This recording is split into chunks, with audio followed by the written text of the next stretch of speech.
The commander of U.S. European Command briefs reporters on the latest challenges posed by Russia and ISIL. Pentagon leaders outline the president's strategy to defeat ISIL for lawmakers on Capitol Hill. And changes are coming to military mail services this fall. We have a full report. Welcome to DoD News Now. I'm Staff Sergeant Chad Usher. The commander of U.S. European Command and Supreme Allied Commander Europe, General Philip Breedlove, told reporters today Russian aggression against Ukraine is forcing the U.S. and NATO to reevaluate their relationships with Russia and reaffirm their commitment to partner nations. It is indeed a momentous time in Europe. But with the support of our partners and allies in Europe and NATO, we will face these challenges like we have in the past, together, and work toward our vision of a Europe whole, free, and at peace. General Breedlove also said nations under his AOR will play a significant role in supporting U.S. efforts to rid the world of the Islamic State of Iraq and the Levant. Defense Secretary Chuck Hagel and Chairman of the Joint Chiefs, General Martin Dempsey, were on Capitol Hill today, providing lawmakers with the latest on the strategy to defeat the ISIL terrorist group.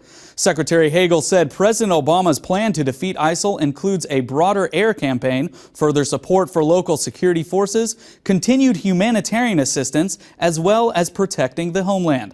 He also said the U.S. is working on building a coalition of allies willing to take part in the defeat of ISIL.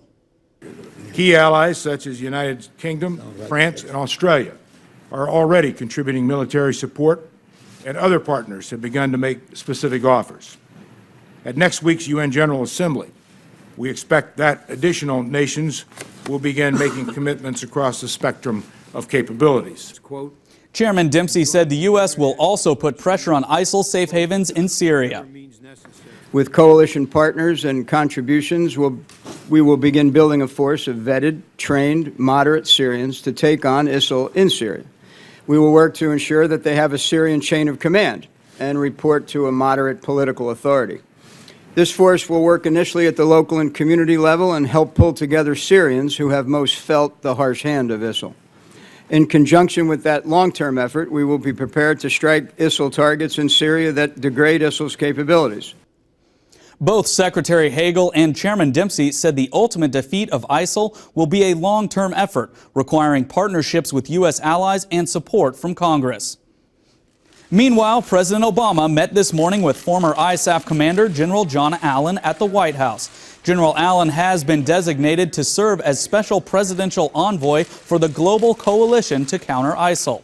Secretary Hagel said General Allen will work in a civilian diplomatic capacity to coordinate, build, and sustain the coalition, working closely with CENTCOM Commander General Lloyd Austin.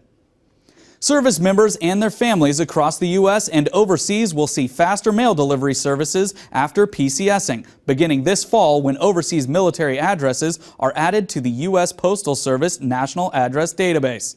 Accessing and changing addresses online in the National Postal Automated Redirection System will expedite mail delivery. Executive Director of the Postal Service Agency, Brigadier General David McEwen, says it's essential to update addresses to prevent delays after a move. The number one thing they have to be aware of is that we're continuing to try to make it better every day for those people, soldiers and their sailors, airmen, Marines, and their families that are overseas. And so what this means is it'll be faster for mail to get to them. And secondly, we'll save the government money.